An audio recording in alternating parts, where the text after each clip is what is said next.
be a dumb bee, dumb bee. Don't be a dumb bee, dumb bee. Don't be a dumb bee like me. Well, welcome back to Don't Be a Dumb Bee Like Me, life lessons of a woman who had it all, lost it all, and got it all back, and more. Episode 9, the audacity to be happy.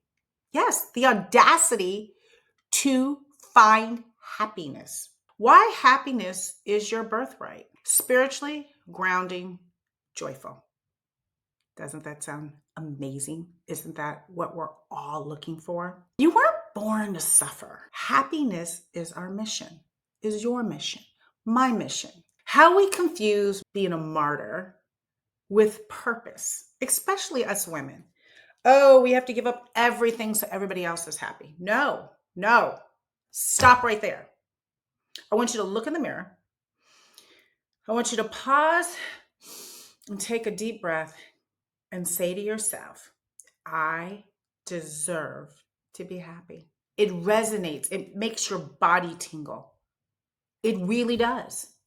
So I'm here to really talk about that because we've been through so much already in our world, dealing with being dumb and getting out of that dumb cycle, right? Getting out of the dumb bee cycle. That's what we're doing here. Choosing joy as a rebellion by toxic people, by toxic situation. I want to be happy. I deserve to be happy. What's the happiest version of you? What does it feel like? How do you visualize it? I'm no spring chicken, but I'm really happy at who I am. And I'm happy who I am because I work on myself daily. I want people to resonate the joy I feel every morning waking up. Because when you wake up with health and you can see your goals being accomplished one step at a time, and you feel good about yourself because you've worked out, because you're doing the work, you're in therapy, you made that baby step. Each step is a baby step to whatever you're working on for your happiness.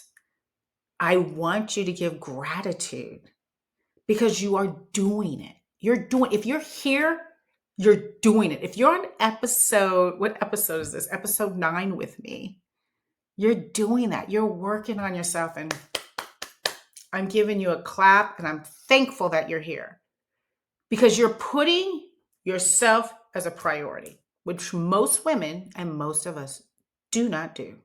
We put everybody first. We put our families first, our husband first, our kids first, work first. And then we don't leave enough bandwidth to make ourselves happy, to make ourselves feel good. So, the audacity to find your personal happiness. The happiness map: mind, body, spirit, alignment. Happiness does not equal perfection. Let's get that straight. It's permission to like yourself exactly, love yourself exactly where you are. What made me smile today? What makes you smile every day? Really? I always say, if my kids are happy, I'm happy. So like my son, he's on the spectrum. He's in school, he's a trumpet player, he's also in college. He's looking for a girlfriend right now, and he's met somebody he's talking to on the phone, and that makes me happy because he's making progress. Kids who are on the spectrum, it's hard for them. It's hard for them to connect, it's hard for them to communicate more, and it's already hard for our kids in this generation to connect. They're all on their phones, and they're all like, they don't know how to communicate with each other. Now that he's really working on himself, you know what I mean? I have to say, my son really listens to me. And it just makes me happy to see him progress. And he'll say to himself, oh my God, Mom, I am so happy that I'm here, that I'm talking to a girl that I like, that likes me, and stuff like that. We always want our kids to be happy, but we're going to get back to us, the pursuit of our personal happiness. My personal search for happiness. When I hit rock bottom, I had every reason not to be happy.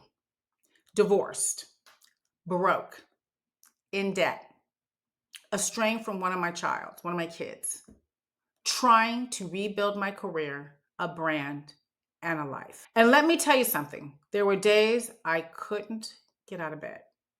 Days I was crying on the floor, crying in my brother's arms and my sister's arms. Days I questioned, why was I even worth saving? And trust me, I had those days when I didn't think I was strong enough to make it. But then I had a realization. Happiness is not a destination, it's a decision. So I started doing the tiniest things that made me feel happy again.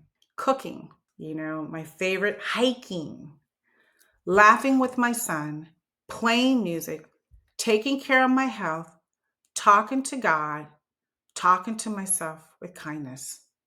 And little by little, happiness started to return.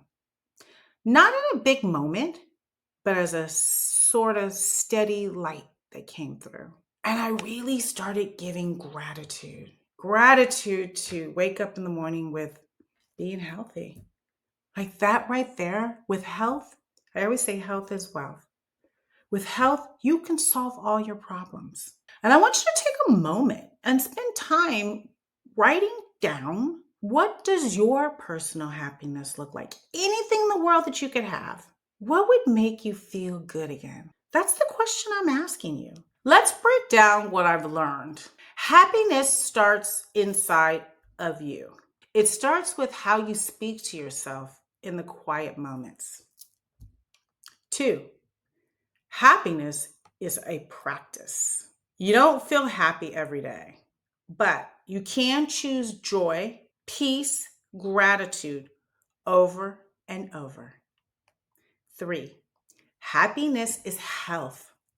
When your body feels good, your mind works better. You move, you glow, you don't settle. Physical health equals emotional freedom. 4, happiness is boundaries. Saying no to what drains you and yes to what fuels you is self-love in action. Happiness is purpose. You came here to do something with your life, even if it's raising amazing kids, making beautiful meals, or starting a podcast to help people heal. That purpose, that's the joy. I believe deeply that we're incarnated on this earth to evolve, to love, to learn, to heal, to remember who we really are. Happiness is the divine GPS guiding you back home to yourself. If something keeps you miserable, sick, resentful, anxious, it's not aligned with your soul. Your job is not to stick it out. Your job is to heal, grow, and find your personal joy. So this week, I want you to do one thing that brings you joy. Just one. One thing that brings you joy.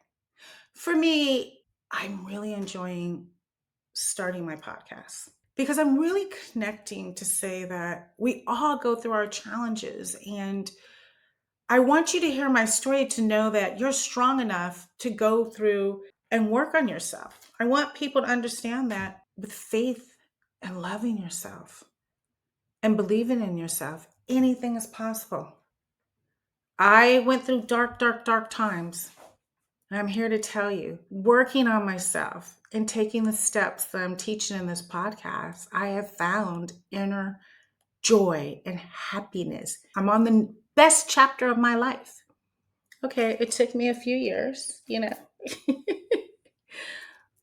but I want to give back because I am a firm believer we are really here in pursuit of happiness. So find your joy. Make sure you're having a good time. So, like I said, I want you to find one thing that brings you joy. Just one. Cook a bomb meal. Sit outside and watch the sunset. Buy yourself some flowers. Turn off your damn phone and take a walk. Take a bath. A bath is so amazing to soak your bones, but you also, in water, you become spiritually connected with the world. Journal on this. What makes me feel like me? When do I feel happiness in my own skin? And then schedule the joy like it's a damn doctor's appointment, because it's just as important. Happiness is the point.